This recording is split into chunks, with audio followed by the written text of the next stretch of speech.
మనకు తెలిసిందే కదండి, జూన్ 20th 8 వసంతాలు చాలా మంచి ఒక లవ్ స్టోరీగా మన ముందుకు వస్తుంది. ప్రేమ అంటే చేరాల్సిన గమ్యం కాదు, చేయాల్సిన ప్రయాణం అంటూ ఆ ప్రయాణాన్ని ఒక 8 వసంతాలలో చూపించడానికి మన ముందుకు తీసుకొస్తున్నారనమాట. దాని గురించి మాట్లాడడానికే మన హీరోయిన్స్ రెడీగా ఉన్నారు, సంజయ్ గారు అండ్ శుద్ధి అయోధ్య.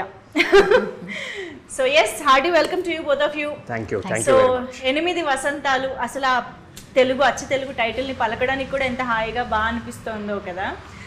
టైటిల్ నుంచి ఈ సినిమాకి సంబంధించిన ప్రతిదీ కూడా మమ్మల్ని అంత అద్భుతంగా టచ్ చేసింది అని చెప్పాలి, థియేటర్స్కి వచ్చేలాగా. So to start with Ravi Teja గారు, ఫణీంద్ర గారు the director of this film, ఆయనతో చాలా మంచి జర్నీ, ర్యాపో బాండ్ షేర్ చేసుకున్న పర్సన్గా 8 వసంతాలు ఎలా స్టార్ట్ అయిందో మీ నుంచి తెలుసుకుంటే బాగుంటుంది. యువర్ ఆబ్వియస్ చాయిసా ఈ సినిమాకి? చాలా పెద్ద స్టోరీ అండి, కానీ for the sake of interview చిన్నగా చెప్తాను. First thing, obvious choice yes and no. Okay, చాలా బ్యాక్ అండ్ ఫోర్త్, చాలా డ్రామా జరిగింది. ఓకే, ప్రతి సినిమాలో కూడా జరిగేది అది. కానీ ఫస్ట్ కథ రాసుకున్నప్పుడు మాత్రం ఫణీంద్ర నాకు మీరు అన్నట్టు ఆ జర్నీ ఉండడం వల్ల నాకు ఒకసారి ఇలా ఒక కథ రెడీ చేసుకున్నా నేను చెప్తా అన్నట్టు ఒక నరేషన్ ఇచ్చారు. సో అప్పుడే నాకు అతను ఏం చెప్పాడంటే, ఇది నేను చాలా పెద్ద స్టార్స్తో తీద్దాం అనుకుంటున్నా, ఎక్కడైనా వీలైతే మనం ఎక్కడన్నా ట్రై చేద్దాం అన్నట్టు చెప్పాడు. అప్పుడు నేను అవకాశాల కోసం తిరుగుతున్నాను అనమాట. Okay, wonderful. అంటే when it comes to Phanindra, అతను ఏది ఇచ్చినా నేను మహాప్రసాదంలా చేస్తాను అండి, because I'm extremely grateful to him. ఇవాళ నేను ఇక్కడ కూర్చున్నా అంటే అది ఆయన వల్లే. సో నేను ఆయనతో కూడా అదే చెప్పాను, మీరు నన్ను ఎప్పుడు పిలిచినా, ఎంత చిన్న రోల్ అయినా పెద్ద రోల్ అయినా ఏదైనా నేను వచ్చి చేసేస్తా, అసలు మీరు నాకేం చెప్పక్కర్లే కూడా, just tell me when and where. అలా కొన్ని నెలలు అయ్యాక ఇది మైత్రిలో అవ్వడము, ఒక ప్రెస్టీజియస్ ప్రొడక్షన్ హౌస్, అండ్ చాలా డిస్కషన్స్ తర్వాత కొత్త వాళ్ళతో వెళ్దాము అని ఆయన అనుకోవడము. అప్పుడు మళ్ళీ నా డిస్కషన్ రావడంతో ఆయన కొంచెం బికాస్ ఆఫ్ మధురం ర్యాపో 11 years బ్యాక్ మేము మధురం అనే ఒక యూట్యూబ్లో ఒక ఇండిపెండెంట్ ఫిల్మ్ చేసాం. చూడని వాళ్ళకి చెప్తున్నాను. యా, సో ఆ ర్యాపో వల్ల అతనికి నా మీద ఉన్న ఒక నమ్మకం వల్ల నన్ను కొంచెం పుష్ చేశాడు. అలా నాకు ఈ అవకాశం వచ్చింది. But actually Mythri movie makers లాంటి సంస్థ నిర్మించబోతోంది సినిమా, ఓకే చేసింది అన్న న్యూస్ వచ్చినప్పుడు హోప్స్ ఇంకా తగ్గే ఛాన్సెస్ ఉంటాయి. ఎందుకంటే మైత్రి మూవీ మేకర్స్ అనగానే ఎనీ ఎస్టాబ్లిష్డ్ హీరో ఒప్పుకుంటారు, చేస్తారు అనే ఇది ఉంటుంది, సిచ్యువేషన్ ఉంటుంది. కాబట్టి అప్పుడు ఎలా ఉండింది? ఇంకా నాకు రాదులే అని ఏమన్నా అలాంటి డిసప్పాయింట్మెంట్ వచ్చిందా ఆ స్టేజ్? ఒక డౌట్ అయితే ఉండిందండి, నిజంగా మాట్లాడాలంటే ఆ డౌట్ అయితే ఉండింది. మీరు అడిగిన క్వశ్చన్ కూడా కరెక్టే. ఎందుకంటే ఇప్పుడు నాకు అవకాశం వచ్చింది కాబట్టి నేను మైత్రిలో సినిమా చేస్తున్నా అనగానే ఈజీగా ఒక 50 మంది నన్ను అడుగుంటారు, నా ఫ్రెండ్స్ కానీ, నా థియేటర్ యాక్టర్ ఫ్రెండ్స్ కానీ, వీళ్ళందరూ కానీ, నువ్వు పొలిటీషియన్ కొడుకువా, మీ ఫాదర్కి బ్యాక్గ్రౌండ్ ఉందా, లేదా నువ్వు డబ్బులు పెట్టావా, లేదా నవీన్ గారికి కానీ రవిశంకర్ గారికి కానీ నువ్వు ఏమన్నా రిలేటివా, లేదా నీకు మాకు తెలియని భాషా బ్యాక్ డ్రాప్ ఏమైనా ఉందా నీకు, అంటే ఇన్ని రోజులు మాకు చెప్పండి, అసలు ఎలా, how is it possible boss? So అందరూ నన్ను ఒక నెపోటిజం ప్రోడక్ట్ అనే అనుకున్నారు. తప్పులేదు, ఎందుకంటే ఒక పెద్ద బ్యానర్లో నాకు తెలిసి ఈ మధ్యకాలంలో జరగలేదండి అది. ఒక ఒక కొత్త నటుడికి ఒక ప్రెస్టీజియస్ బ్యానర్లో, ప్రెస్టీజియస్ అంటే యా అది కూడా ఒక లీడ్, ఒక హీరో. అండ్ మైత్రి అనేది ఇండియాలో #1 బ్యానర్ అండి, పాన్ ఇండియా. వాళ్ళందరికీ నేను ఒకటే చెప్పేవాడిని, నాకు కూడా తెలియదు బాస్ ఇది ఎలా వచ్చిందో, just God's grace. Yeah, but దీన్ని బట్టి అర్థమవుతుంది మైత్రి మూవీ మేకర్స్ ప్యూర్గా సినిమాకి ఏం కావాలో దానికే స్టిక్ అయి ఉంటారు అనేది. సో క్యారెక్టర్స్ని మీలో చూసుకున్నారు డైరెక్టర్ గారు కాబట్టి మిమ్మల్నే తీసుకోవడం జరిగింది. అండ్ వీఆర్ గ్లాడ్ దట్ ఇలాంటి ఫ్రెష్ ఫేసెస్తో ఒక ఫ్రెష్ నెరేటివ్ని మేము వినగలుగుతున్నాము అనేసి. సో అనంతిక గురించి కూడా టీజర్ 1 ఇంటర్వ్యూలో మనం మాట్లాడుకున్నాం. యాక్చువల్లీ ఇది టీజర్ 2 ఇంటర్వ్యూ. సో అనంతిక ఎలా వచ్చారు ఈ క్యారెక్టర్లోకి, శుద్ధి అయోధ్య గురించి అన్ని మాట్లాడుకున్నాము. సో ఇప్పుడు సంజయ్ అండ్ శుద్ధి గురించి మాట్లాడుకుందాం మనం. సో ఈ కెమిస్ట్రీ, వీళ్ళిద్దరి బాండింగ్ ఎలా ఉండబోతోంది?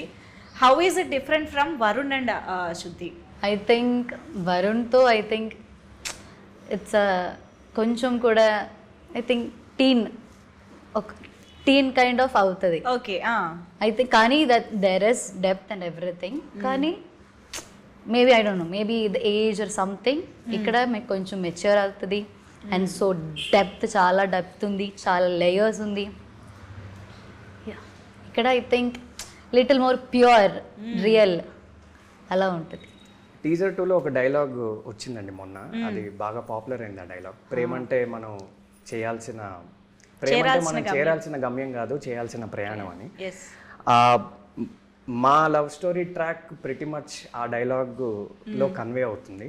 అది ఎలా కన్వే అవుతుంది అనేది మనకి సినిమాలో తెలుస్తుంది. అదే ఆ డెప్త్ కూడా ఆ డైలాగ్లోనే కవర్ అవుతుంది. అవునా, దట్ ప్రయాణం ఏంటి అనేది, ఆ ప్రయాణం ఏంటి అనేది, మా ప్రయాణం ఏంటి, నా ప్రయాణం ఏంటి అనేది సినిమాలో అంటే చాలా వండర్ఫుల్గా ఆ ఒక్క లైన్ ద్వారా ఫణీంద్ర గారు కన్వే చేశారు. Is a terrific writer. So మీరు నాకు తెలిసి స్టోరీ స్టేజ్ నుంచి ఫాలో అయ్యి ఉంటారు, ఐ మీన్ ట్రావెల్ చేసి ఉంటారు, అండ్ మీరు కూడా క్యారెక్టర్లో చాలా ఇన్వాల్వ్ అయ్యారు కూడా. కాబట్టి ఫణీంద్ర గారు చెప్పాల్సిన ఈ ఆన్సర్ మీరు చెప్పగలుగుతారని నేను ఎక్స్పెక్ట్ చేస్తూ, 8 వసంతాలే ఎందుకు, 10 వసంతాలు ఎందుకు కాకూడదు, 6 వసంతాలు ఎందుకు కాకూడదు, 8 వసంతాల్లో సంజయ్ ఎన్ని వసంతాలు, వరుణ్ ఎన్ని వసంతాలు, ఇలాంటి డౌట్లు ఉన్నాయి, మాకు క్లియర్ చేయాలి. Ladies first. 12 ఎస్ 12 వసంతాలు యాక్చువల్గా. Yeah, okay. కానీ ఫుల్ ఒరిజినల్ స్టోరీ ఆయన 12 years జర్నీ లాగా రాశాడండి. అందరి క్యారెక్టర్స్, వరుణ్ది కానీ శుద్ధిది కానీ అలా. కానీ అది కొన్ని రీజన్స్ వల్ల 8 వసంతాలు అయింది. ఇప్పుడు ఎన్ని వసంతాల్లో ఎవరెవరు ఉంటారో అవన్నీ మేము చెప్పలేమండి, మీరు అది రిలీజ్ వరకు వెయిట్ చేయాలి. ఓకే.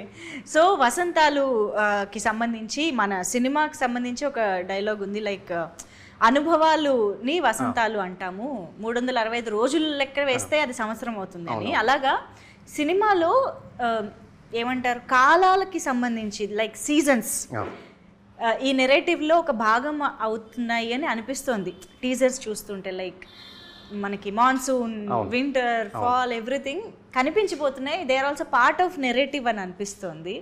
ఇది ఎంతవరకు కరెక్ట్ అండ్ ఎంతవరకు అలాంటి ఒక ఫీల్ మాకు కన్వే అవుతుందని అనుకుంటున్నారు? ఏం మీకు ఇన్స్ట్రక్షన్స్ బాగా ఇచ్చినట్టున్నారు ఫణీంద్ర గారు, ఏం రివీల్ చేయొద్దు అంటే. నిజంగానే చాలా అంటే టీజర్ 1, టీజర్ 2లో చూసింది మీరు చాలా సర్ఫేస్ లెవెల్ అండి. సినిమాలో చాలా విషయాలు ఉన్నాయి, మేము రివీల్ చేయలేము. కానీ మీరు అడిగిన దానికి ఏంటంటే కొన్ని కోఇన్సిడెంట్స్లో అలా కలిసి వచ్చాయి. అంటే మేము చాలా అవుట్డోర్ షూట్ చేసాము. సో కొన్నిసార్లు వెదర్, అంటే ఈ పర్టికులర్ వెదర్లో మేము షూట్ చేయాలని మేము అనుకోలేదు. ఆ రోజు వెదర్ అలా ఉండడంతో కూడా కొన్నిసార్లు అలా మాన్సూన్ కానీ ఇలాంటి డిఫరెంట్ షేడ్స్ వచ్చాయి. బట్ కొన్ని డైరెక్టర్ గారు డెలిబరేట్గానే ఆ పోయటిక్గా ఇది వసంతాలు కాబట్టి డిఫరెంట్ సీజన్స్ కూడా డిఫరెంట్ సీజన్స్ క్యాప్చర్ అయ్యేలాగా.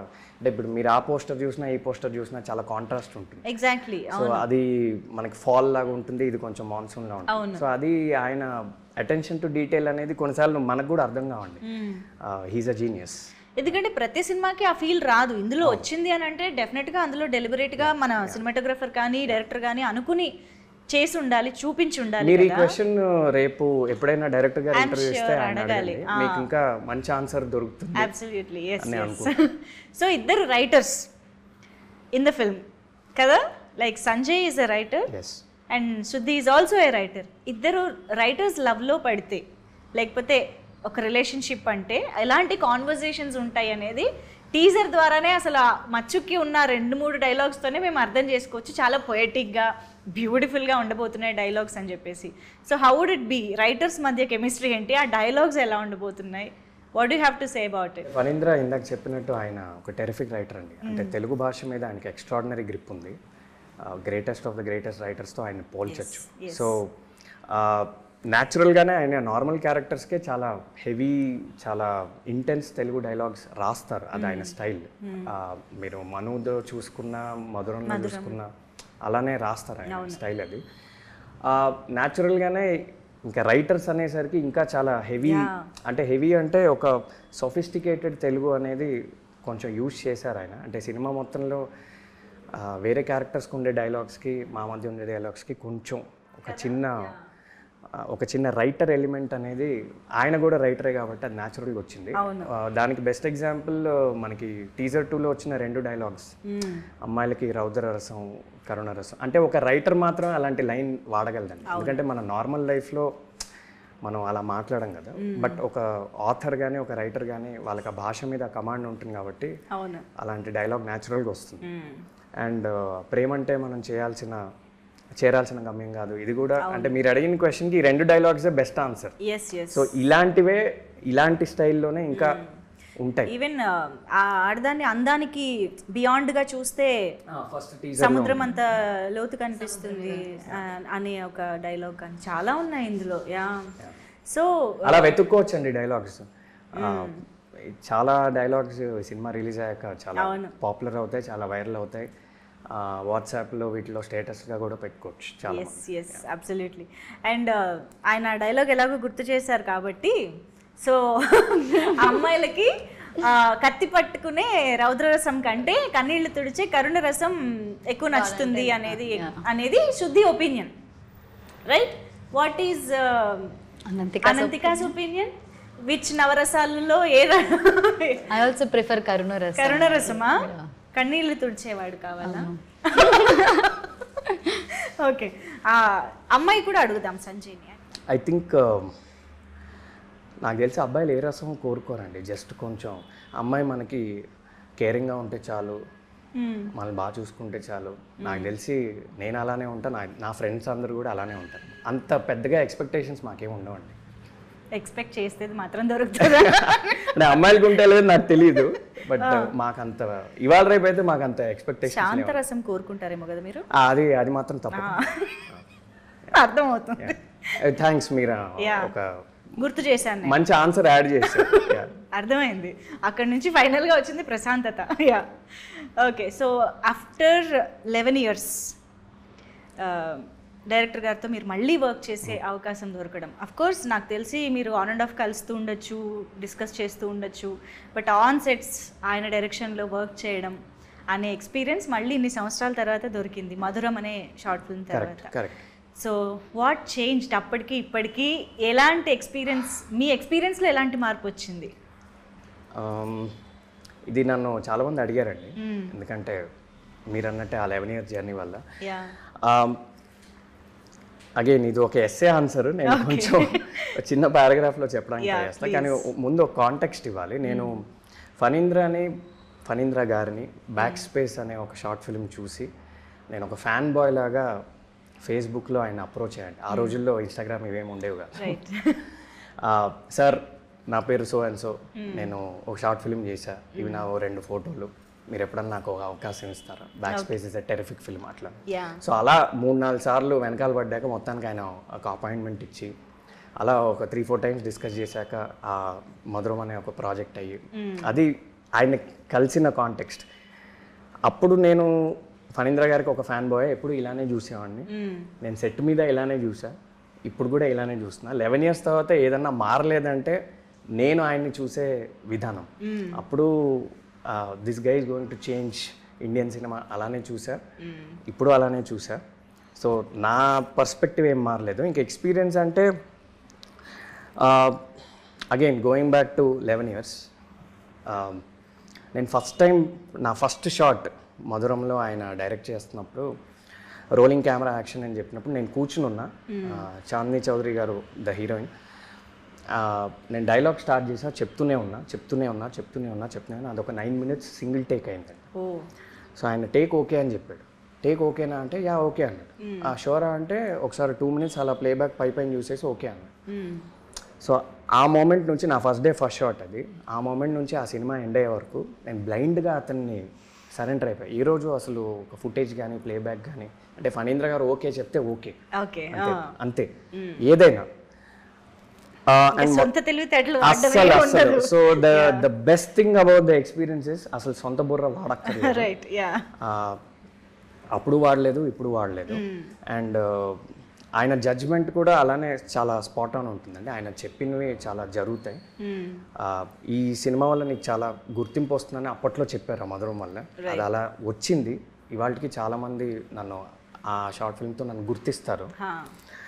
సో అదే నమ్మకం ఈ సినిమాలో కూడా డే 1 నుంచి క్యారీ అయింది. ఆయన షార్ట్ ఓకే చెప్తే ఓకే, లేదంటే లేదు. అసలు మేము ఎవరో ఫుటేజ్ చూసేవాళ్ళం కాదు, అట్లీస్ట్ నా వరకు. ప్లేబ్యాక్ లేదు, ఫుటేజ్ లేదు, మాకేమన్నా డౌట్ ఉన్నా కానీ లేదు, ఆయన ఓకే చెప్పాడు కదా ఓకే. సో ఆ బ్లైండ్ ఫెయిత్, బ్లైండ్ సరెండర్, ఆ experience. And it's the same. And one more thing, నేను ఆయన గురించి మాట్లాడితే నాకు ఒక 10 days అయినా సరిపోదు, బట్ లాస్ట్ పాయింట్ ఒకటి చెప్తాను, వేరే ఇంటర్వ్యూస్లో ఇంకోటి చెప్తాను. ఏంటంటే ఆయన ప్రెజెన్స్లో ఉంటేనే మనం చాలా నేర్చుకోవచ్చండి. ఆయన ఆలోచన విధానం కానీ, ఆయన మాట్లాడే స్థాయి కానీ, ఆయన ప్రిన్సిపల్స్ కానీ, ఆయన ఫిల్మ్ని చూసే విధానం కానీ, ఆయనకి ప్రతి క్రాఫ్ట్ పట్ల ఉండే ఒక గ్రిప్ కానీ. అండ్ ఎప్పుడైనా మనం ఏమైనా రాకపోయినా ఆయన చేసి చూపించేస్తాడు. So he knows editing, he knows music, he knows acting, he knows visuals, every craft of film ఆయనకు వచ్చు అనమాట. జస్ట్ అప్పుడప్పుడు ఆయన మాట్లాడుతుంటే అలా వింటూ ఉండొచ్చు. ఆ ఎక్స్పీరియన్స్ మాత్రం నేను మళ్ళీ లైఫ్లో ఎప్పుడన్నా వస్తే రావాలని కోరుకుంటున్నాను. నేను ఫణీంద్ర గారితో కూడా ఒకసారి అన్నా, మీరు బాస్, మీరు ఎప్పుడు నన్ను పిలిచినా నేను వచ్చేస్తా. It's a dream come true to work with you again. Amazing. So ఇంకా we wish to see many more projects మీ ఇద్దరి కాంబినేషన్లో, కొలాబరేషన్లో. అండ్ మీకు అనంతిక, అంటే ఇప్పుడు ఒక టేక్ ఓకే అయిందా లేదా, లేదా ఇందులో నేను ఇంకా ఏం ఎక్స్పెక్ట్ చేస్తున్నారు, ఇంకా ఏం బెటర్ కోరుకుంటున్నారు అన్నది ఎలా కమ్యూనికేషన్ ఉంటుంది మీకు ఫణీంద్ర గారికి? నాకు కూడా అంతే.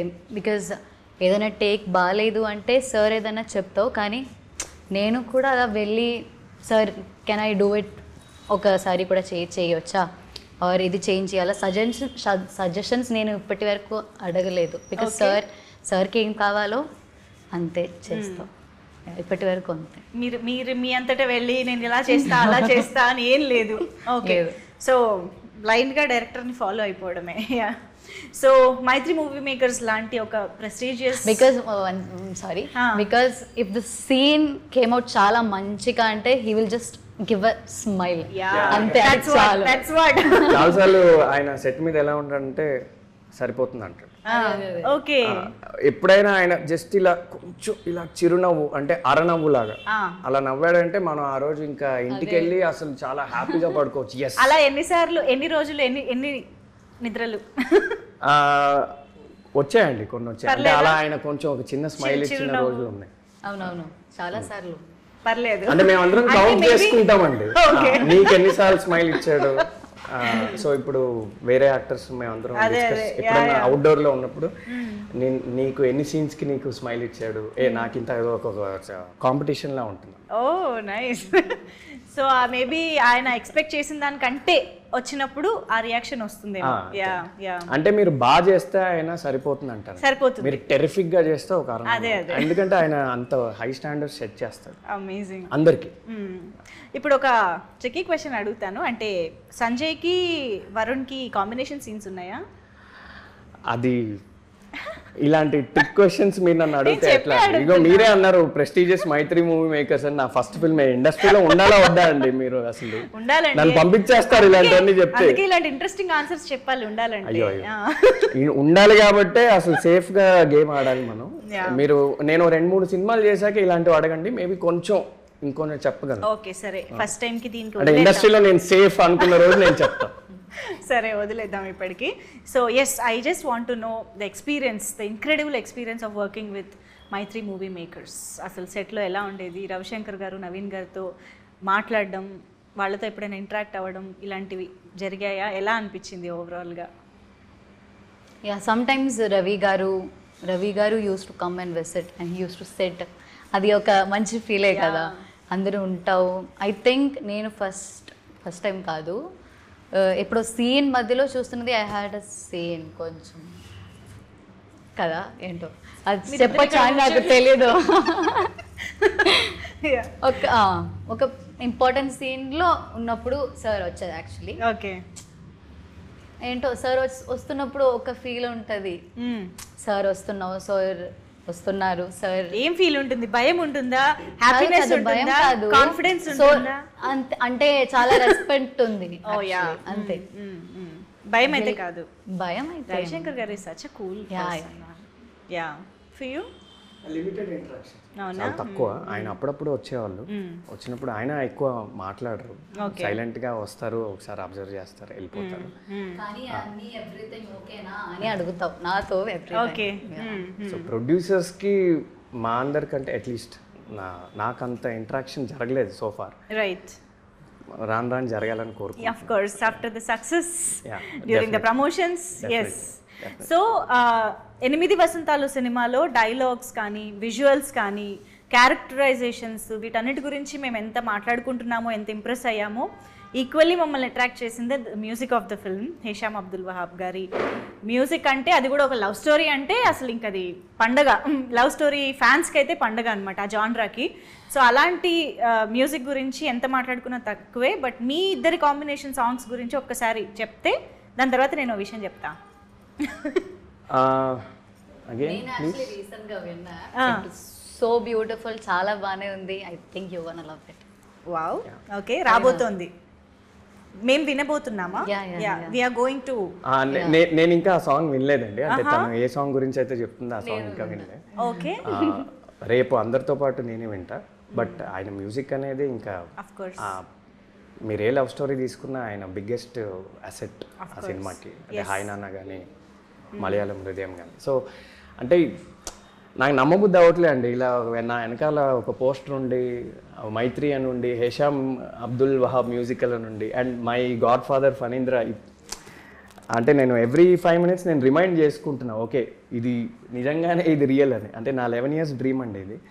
సో అంటే ఇంక ఎవరిని తీసుకున్నా ఇంకా హేమా హేమీలే ఉన్నారు. నిజంగా ఇట్స్ గాడ్స్ గ్రేస్. ఫస్ట్ సినిమాకే ఇలాంటి అవకాశం చాలా రేర్. హోప్ఫుల్లీ ఇది అందరికీ వర్కౌట్ అవ్వాలని కోరుకుంటున్నాను. You can clearly understand actually మీ ఎక్సైట్మెంట్ ఎలా ఉంది అని చెప్పేసి.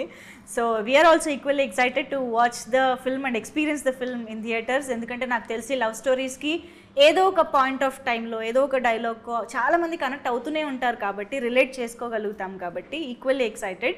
అయితే ఇప్పుడు పాటల గురించి ఎలాగో వచ్చింది కాబట్టి, సంజయ్ శుద్ధి గురించి చాలా పాడుంటారు, అండ్ వరుణ్ కూడా పాడారు.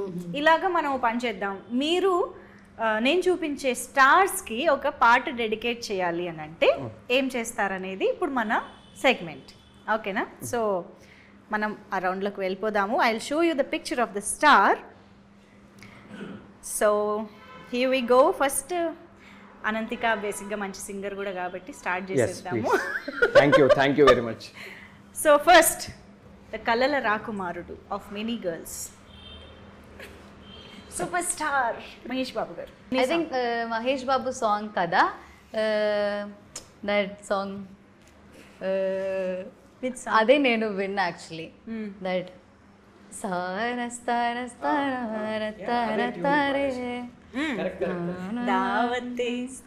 అదే నాకు తెలుసు యాక్చువల్లీ. ఫస్ట్ టైం నేను లైక్ ఈ సార్ సాంగ్ ఇది అని నేను అనుకున్నా. ఐ థింక్ అదే నాకు వచ్చింది మైండ్లో.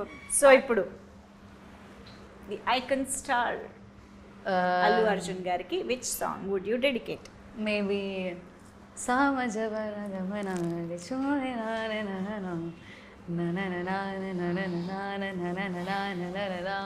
Wow, amazing, beautiful.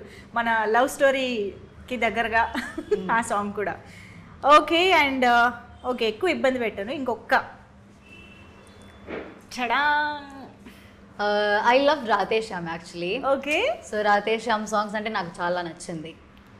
So there is one song, Nagumomu Tharale, అది. వావ్, అరే వా, మీకు లిరిక్స్ వల్ల పాడలేకపోతున్నారు కానీ సూపర్గా చాలా బాగా హమ్ చేస్తున్నారు. That was amazing. Thank you so much Ananthika. ఇక్కడికి లేదా క్వశ్చన్స్? నాకు మాత్రమేనా? సరే, నేనే మాట్లాడుతున్నాను. ఇది జెలసియా, రివెంజా, అవుట్ ఆఫ్ ఎక్కడి నుంచి వస్తుంది అది? ఎందుకు లేదు, ఆబ్వియస్గా రవితేజ గారు కూడా ఉన్నాయి. So the first beautiful actress Samantha. అత్తారింటికి దారేదిలో సాంగ్ ఉంటుంది, కిర్రాకు కిర్రాక్ కిరాక్ కిరాక్ పుట్టించావే, ఆ ఒకలైనే వచ్చి నాకు. ఓకే, ఆ లైన్ డెడికేట్ చేసి డెడికేటెడ్ టు సమంత. ఎస్, ఎప్పుడున్నా కిర్రాక్ పుట్టిస్తారు కాబట్టి స్క్రీన్ పైన. ఎస్, అండ్ నెక్స్ట్ నేను కొంచెం మాస్ సాంగ్స్ ఎక్కువ వింటా అండి. సో పక్కా లోకల్ నాకు సాంగ్ పాడడం రాదు, కానీ నేను థియేటర్లో చాలా ఎంజాయ్ లైన్ వస్తుంది పక్కా లోకల్ పక్కా లోకల్ నేను పక్కా లోకల్ అంతే, తరినానే అంతే. ఓకే, ఇప్పుడు మాత్రం మీకు లిరిక్స్ తన్నుకుని వస్తాయి చూడండి, ఆటోమేటిక్గా వస్తాయి ఈ హీరోయిన్కి. My all time favourite Ananthika. నన్ను ఎవరన్నా నా ఫేవరెట్ యాక్టర్స్ ఎవరు అంటే నేను అనంతికానే చెప్తాను. ఓకే, సో ఫార్ ఇది రాసి పెట్టుకోండి అమ్మా, వచ్చే సంవత్సరాల్లో వసంతాల్లో తర్వాత ఇంటర్వ్యూ వేరే ఇంటర్వ్యూస్ లో కూడా ఇదే చెప్తా ఫ్యూచర్. ఓకే, నేనేం ఆన్సర్ మార్చను. మురారిలో ఒక సాంగ్ ఉంటుందండి, ముద్దొచ్చిన గోరింకవే తాను అందానికే అర్ధానివే కట్టున్న బొట్టున్న గోదా కాస్ట్యూమ్ కూడా set. That's the perfect song for Ananthika. Hey this is amazing. భలే టైం కి టైం గుర్తొచ్చింది, మై స్టార్స్ ఆర్ అలైన్డ్. మంచి పాట గుర్తొచ్చింది, సాంగ్ వినాలి, చాలా చాలా బాగుంటుంది. మురారి నీకు తెలీదు ఈ సాంగ్? నేను లింక్ పంపిస్తాను, బ్యూటిఫుల్ సాంగ్. ఫేవరెట్ హీరో ఇంకొక ఆయన ఉన్నాడండి, ఆయన ఫోటో చూపిస్తే మీరు ఆమె కరెక్ట్ గా న్యాచురల్ స్టార్ నాని. ఓ ఓకే, అయితే చూపిద్దాం. యా సో నాకు నేను చెప్తా సాంగ్ దట్ జారే జారే నాకు చాలా సాంగ్స్ ఇష్టం యాక్చువల్లీ. ఆ సాంగ్ ఉంది, ఇంకా నేను చూసే అదే లెగసేం లేదు తెలియదు. నాని గారు అనగానే పాటలు వెల్లువలా పొంగుకొస్తున్నాయి. యా అర్థమైంది, ఇప్పుడే అర్థమైంది. Okay, so well done. So మంచి మంచి పాటలు అయితే గుర్తు చేశారు డెడికేట్ చేస్తూ. సో ఇప్పుడు ఇంకొక ఇంట్రెస్టింగ్ గేమ్లోకి వెళ్ళిపోదాం మనం. సో లవ్లో ఇప్పుడు మనకి చాలా మేజర్ రోల్ ప్లే చేస్తున్నది టెక్స్టింగ్. లైక్ మనం ఏం ఎక్స్ప్రెస్ చేయాలన్నా, దేని గురించి మాట్లాడాలన్నా మనం వెంటనే చేసేది వాట్సాప్ ఆర్ టెక్స్ట్. కాబట్టి నేను I'll give you some situations. ఆ సిచ్యువేషన్స్లో మీరు మీ పార్ట్నర్కి, ఐ మీన్ లవర్కి ఎలాంటి రిప్లై ఇస్తారో, ఎలాంటి టెక్స్ట్ చేస్తారో అనేది మాకు కావాలి. లవర్ కంటే లవర్కే. When you forgot their birthday or any important date, ఏం టెక్స్ట్ చేస్తారు? ఇప్పుడు నేను అంటే గర్ల్ ఫ్రెండ్ బర్త్డే మర్చిపోయారు ఫర్ ఎగ్జాంపుల్, ఆ రోజే నెక్స్ట్ డే కాదు, నెక్స్ట్ డే గుర్తొచ్చింది. నెక్స్ట్ డేనా ఆ రోజే గుర్తొచ్చింది. బా, ఇంత డీటెయిల్ స్టోరీ. అంటే దాన్ని బట్టి టెక్స్ట్ మెసేజ్ మారుతుంది కదండి. మర్చిపోయారంటే అర్థం ఏంటి? ఆ రోజు అయిపోయిందనే కదా. నెక్స్ట్ డే గుర్తొచ్చింది, ఏం టెక్స్ట్ చేస్తారు? నిన్న నేను 10 days బ్యాక్ ఫ్రాన్స్ నుంచి నీ కోసం ఒక రింగ్ ఆర్డర్ ఇచ్చాను. ఫ్రాన్స్ ఎప్పుడు వెళ్ళారు? రింగ్ ఆన్లైన్ ఆర్డర్ ఇచ్చాను.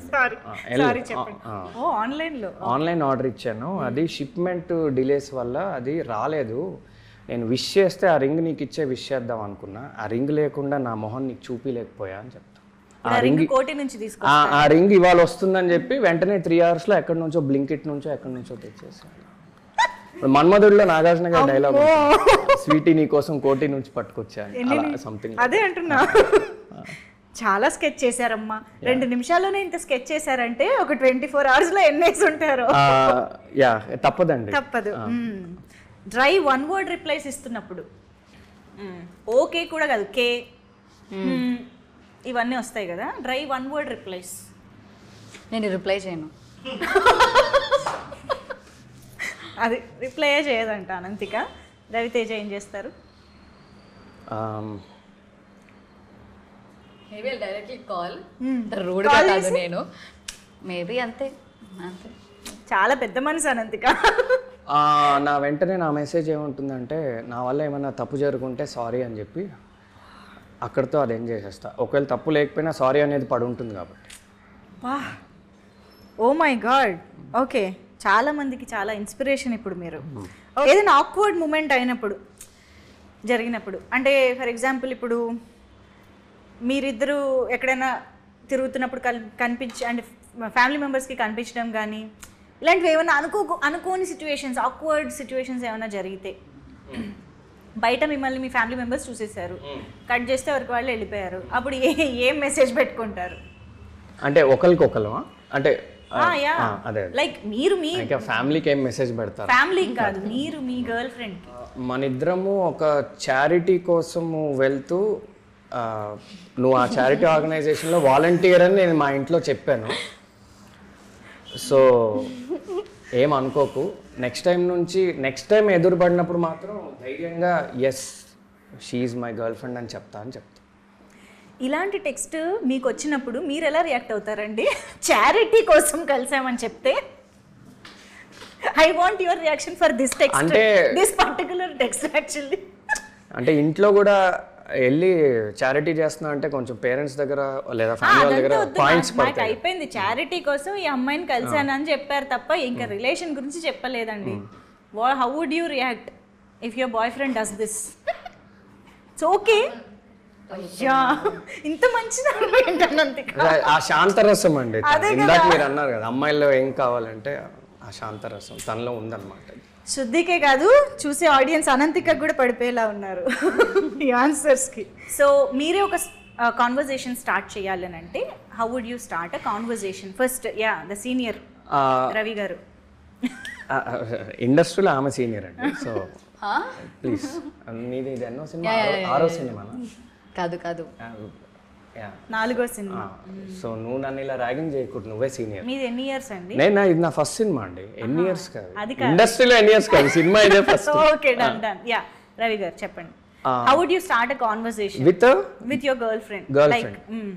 గర్ల్ ఫ్రెండ్ తో కాన్వర్సేషన్ స్టార్ట్ చేయాల్సిన అవసరం ఉండదు. అంటే ఆమె మూడ్ బాగాలేదా లేదా లైక్ ఏదైనా తీసుకోండి, మీరు ఇంట్రెస్టింగ్ గా ఏదైనా ఒక కాన్వర్సేషన్ బిల్డ్ చేయడానికి స్టార్ట్ చేయాలి అంటే ఎలా? అంటే యాక్చువల్లీ గర్ల్ ఫ్రెండ్ కాకపోయినా ఫస్ట్ టైం మెసేజ్ చేస్తున్నారు అనుకోండి, for example just you have met అంతే, క్రష్, ఫస్ట్ టైం టెక్స్ట్ చేస్తున్నారు, ఏమని టెక్స్ట్ చేస్తారు? అంటే అందరు అబ్బాయిలాగా చాలా మంది అబ్బాయిలాగా ఫస్ట్ గూగుల్లో బెస్ట్ 10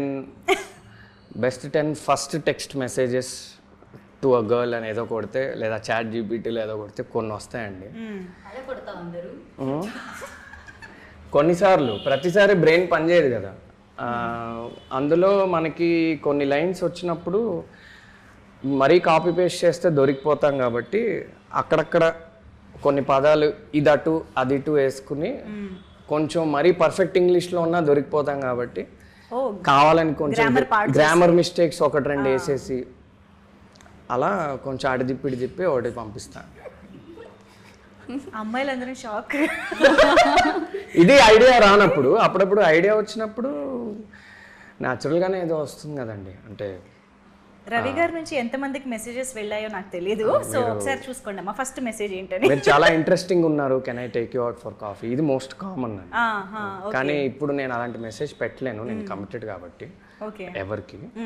సో మేబీ ఇదివరకు ఆ చాట్ జీపీటీ అండి, అంటే చాట్ జీపీటీ లేని రోజుల్లో ఏదో గూగుల్ అంతే.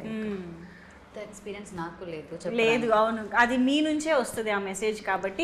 ఏం మెసేజ్ వస్తుంది? స్లోగా స్టార్ట్ అవుతుంది, స్లోగా టెక్స్ట్ చేస్తుంది ఏదో ఫ్లోలో నార్మల్గా. నార్మల్ కదా. ఇక్కడ నాకు ఇంట్రెస్టింగ్ ఆన్సర్ రాలేదు కాబట్టి నేను క్వశ్చన్ మార్చేస్తా. మీరు నాని గారికి ఒక టెక్స్ట్ పంపించాలి, అది ఒక అప్పుడు ఏం పంపిస్తారు? బట్ నేనైతే అలా టెక్స్ట్ చేయను, లైక్ నేనైతే అలా చేయను. నేను నార్మల్గా నేను అంత మేబీ నాని గారికి నేనేం చూపియను నార్మల్గా. అంటే నేను చుమ్మా ఊరికి నేను టెక్స్ట్ చేస్తాను నార్మల్గా, లైక్ ఊరికే కాదు నార్మల్గా నేను టెక్స్ట్ చేస్తా, like hi sir this is Ananthika అంతే. అప్పుడు సార్ టెక్స్ట్ చేస్తావు మేబీ అంత పోతుంది అంతే. Hi sir this is Ananthika అని టెక్స్ట్ చేస్తారంట first. What a great thought. Okay, next క్వశ్చన్కి వెళ్ళిపోదాం. When you see them online after good night, అంటే అలాంటి టైంలో ఏమీ టెక్స్ట్ చేయకపోవడమే బెటర్ అండి. ఎందుకంటే అలాంటి టైంలో టెక్స్ట్ చేస్తే మేబీ చాలామంది అబ్బాయిలు ఫేస్ చేసే ఉంటారు. నువ్వు ఎందుకు నన్ను ఇన్ని క్వశ్చన్స్ అడుగుతున్నావు, అంటే నువ్వు నన్ను అనుమానిస్తున్నావు అని రేపు మార్నింగ్ గొడవ అవుతుంది. అదేదో అప్పటికప్పుడు మనం వదిలేసి సర్లే మనకి ఎందుకని పడుకుంటే అట్లీస్ట్ రేపు మార్నింగ్ పీస్ ఉంటుంది. అప్పుడు కొంచెం టెన్షన్గా ఉన్నా కానీ అంటే వ్యాలిడ్ ఆన్సర్. ఇగ్నోర్ చేసేయడం బెస్ట్ అండి. అంటే బెస్ట్ అంటే నేను ఇగ్నోర్ చేస్తా అంటున్నా, ఏం సలహా ఇవ్వట్లేదు. కాదు, ఇంత ఎక్స్పీరియన్స్డ్ ఆన్సర్స్ వస్తున్నాయి, పక్క కమిటెడ్ అంటున్నారు. ఓకే, అంటే మరి మేబీ అందుకే నాకు లవ్ స్టోరీ ఛాన్స్ వచ్చిందేమో న్యాచురల్గా వస్తాయి. మేబీ ఓకే, మీకు ఒక అసలు తన ఫోనే చెక్ చేయదండి గుడ్ నైట్ అన్నాక. ఇంకా పడుకుంటుంది. యా కరెక్టే, అనంతిక ఇస్ అ గుడ్. ఎందుకంటే మార్నింగ్ లేచి మళ్ళీ డాన్స్ ప్రాక్టీస్ అవన్నీ చేయాల్సి ఉంటుంది. Yeah when they are too friendly to someone else also, I mean does that bother you? అప్పుడు ఎలాంటి టెక్స్ట్ చేస్తారు? ఫ్రెండ్లీ అంటే నో. ఫ్రెండ్లీ అంటే మీరు టూ ఫ్రెండ్లీ అన్నారు కాబట్టి మరి అది కూడా చాలా రీడ్ బిట్వీన్ ద లైన్స్ చేయొచ్చు అక్కడ.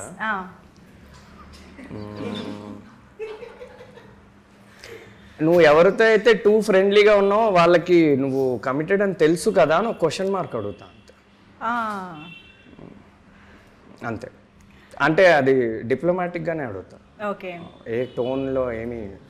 ఓకే, మీరు లవ్ స్టోరీ ఎప్పుడు రాస్తున్నారండి? ప్రయత్నిస్తా అండి. ఇక్కడ కొంతమంది ఇద్దరు మంచి రైటర్స్ ఉన్నారు, వాళ్ళు ఎప్పుడైనా సహకరిస్తారు. ఇంత ఎక్స్పీరియన్స్ ని వేస్ట్ చేసుకోకూడదు, మీరు రాసేయండి. చాలా రిలేటబుల్ ఆన్సర్స్ కూడా ఇచ్చేసారు కాబట్టి. యా, బట్ ఐ థింక్ 8 వసంతాల్లో డెఫినెట్గా ఇలాంటి చాలా రిలేటబుల్ ఎమోషన్స్ అయితే ఉంటాయని అర్థం అవుతోంది. సో మేము సినిమా చూడడానికి వెయిట్ చేస్తున్నాము. But before we wrap this up, 8 Vasanthalu మాకు ఎలాంటి ఎక్స్పీరియన్స్ ఇస్తుంది అనేది థియేటర్లో చూస్తాము. మీకు ఎలాంటి ఎక్స్పీరియన్స్ ఇచ్చింది, లేకపోతే మీ మెమరబుల్ మూమెంట్స్ ఆన్ సెట్స్ కానీ ఇవేమైనా చెప్పాలనుకుంటే ప్లీజ్. నాకైతే మేబీ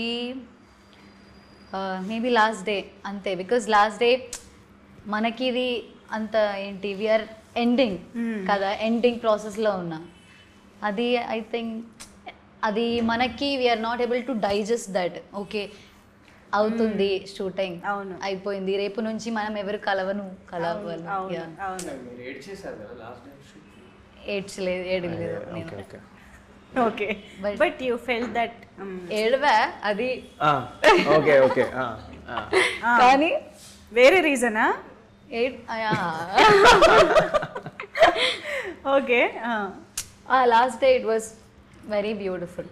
కానీ స్టిల్ ఐఎమ్ నాట్ ఫీలింగ్ 8 వసంతాలు అయిపోయింది అని. Still it's like a home లాగా అంతే. Super. First most common answer ఒకటి ఇస్తా అండి. ఆ షూట్ మొత్తం మెమరబుల్ ఎక్స్పీరియన్స్. పిక్నిక్ లా జరిగింది, అవుట్డోర్. మేము చాలా లొకేషన్స్లో కూడా షూట్ చేసాం, పిక్నిక్ లా జరిగింది. అది కూడా ఫ్యాక్టే, కానీ కామన్ ఆన్సర్. అయితే నాకు నిజంగా ఇది చాలా పెద్ద డ్రీమ్ కమ్ ట్రూ అండి. ఇందాక నేను 2-3 సార్లు చెప్పాను. ప్రీ రిలీజ్ ఈవెంట్లో స్పీచ్ అవకాశం వస్తే మళ్ళీ ఇంకా చెప్తాను. చాలా పెద్ద డ్రీమ్ ఇది. అసలు ఇది డైజెస్ట్ చేసుకోవడానికి నాకు చాలా రోజులు పట్టింది. షూట్ అప్పుడు కూడా అప్పుడప్పుడు నమ్మబుద్ధి అయ్యేది కాదు, ఇంత పెద్ద యూనిట్లో నేను పనిచేస్తున్నానని. లేకపోతే ఇంకా స్టాండ్అవుట్ మూమెంట్స్ అయితే నాకు 3 ఉన్నాయండి. ఓకే, ఒకటి అది నేను డీటెయిల్స్ చెప్పలేను, కానీ ఒకరోజు నాకు ఒక స్టాండింగ్ ఓవేషన్ వచ్చింది సెట్ మీద. అది నేను లైఫ్ లాంగ్ గుర్తుపెట్టుకుంటా. అది డీటెయిల్స్ నేను చెప్పలేను, మేబీ సినిమా రిలీజ్ అయ్యాక మళ్ళీ మనం కలిస్తే నేను చెప్తాను ఏ సీను ఎక్కడ అనేది చెప్తాను. అది ఎక్స్ట్రాడినరీ మూమెంట్ అది. ఎందుకంటే నేను అది ఎక్స్పెక్ట్ చేయలేదు, అది అనుకోకుండా ఒక మ్యాజికల్ మూమెంట్ లాగా అలా జరిగింది. రెండోది, ఒకరోజు అంటే చాలా చాలా గాలివాన, ఒక పెద్ద స్టామ్ అలాంటి ఒక సిచ్యువేషన్ ఉండిందండి అవుట్డోర్లో మేము షూట్ చేస్తాం. అంటే ఇంకా ఇంపాసిబుల్ ఆ రోజు షూట్ చేయడం. ఇదే కదా, ఇదే కరెక్ట్. ఈ షాట్ అప్పుడు అండ్ ఇంకో సీన్ కూడా ఉంటుంది దీని ఫాలో అప్ సీన్. ఆ రోజు ఏంటంటే నాకు తెలిసి డైరెక్టర్ గారు యూనిట్ మొత్తం కూడా ప్యాకప్ చెప్పేద్దాం అనుకున్నారు ఒకసారి. కండిషన్స్ చూసి ఏంటిది ఇలా ఉంది, అసలు కెమెరా పెట్టడమే ఇంపాసిబుల్లా ఉంది, గాలికి ఎగిరిపోతున్నాయి అన్ని, బట్టలు ఎగిరిపోతున్నాయి, జుట్టు ఎగిరిపోతుంది, ఏం లేదు. ఆ రోజు మొత్తానికి షూట్ చేయాల్సి వచ్చిందండి. That's the beauty of cinema. ఆ రోజంతా అలానే ఉండింది వెదర్. ఒక్క అరగంట కూడా మాకు ఒక అనుకూలమైన పరిస్థితి లేదు.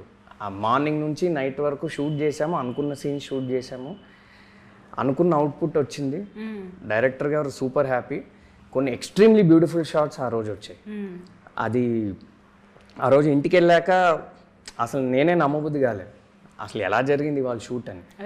ఏమి అంటే ఎంత గాలంటే మైక్లో ఇన్స్ట్రక్షన్స్ కూడా ఏం వినపడేవి కాదు. సంహౌ గట్టెక్కాము అండ్ చాలా బాగా వచ్చింది. ఆ రోజు ఒక సాటిస్ఫాక్షన్తో పడుకున్నాం.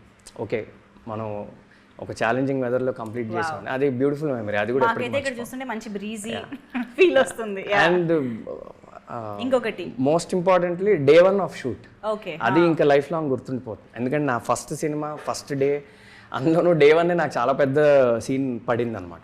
అంటే ఏదో చిన్న సీన్ ఇలా కాదనమాట, ఇంపార్టెంట్ చాలా ఇంపార్టెంట్ సీన్, చాలా డెప్త్ ఉన్న సీన్ అది. ఫస్ట్ డేనే పడింది. నేను చాలా టెన్షన్ పడ్డా, ఏంటి ఫస్ట్ డేనే మనకి ఇంత పెద్ద సీన్ వచ్చింది ఏంటని. కానీ ఆ రోజు కూడా చాలా మంచిగా జరిగింది. ఆ రోజు నేను కొంచెం కాన్ఫిడెన్స్ వచ్చింది. అంటే ఓకే, మనం ఏదో అనుకుని దిగాము, మనం అనుకున్న దానికి ఇక్కడ ఉన్నదానికి అంత వ్యత్యాసం ఏం లేదు, మనలో మ్యాటర్ ఉంది, మనం నిలబడచ్చు, కాన్ఫిడెన్స్ ఆ రోజు ఆ డే 1 షూటింగ్ అయ్యాక స్మూత్గా అయ్యాక వచ్చింది. పర్ఫెక్ట్. ఈ మూడు అండి. Wow, amazing. Thank you. So after release కూడా ఇలాంటి మెమరబుల్ మూమెంట్స్ ఇంకా రావాలి అని కోరుకుంటున్నాము. అండ్ 8 వసంతాలు మాకు ఒక మెమరబుల్ ఫిల్మ్ అవ్వాలని కూడా మనస్ఫూర్తిగా కోరుకుంటున్నాము. So thank you so much for being with us. Thank you.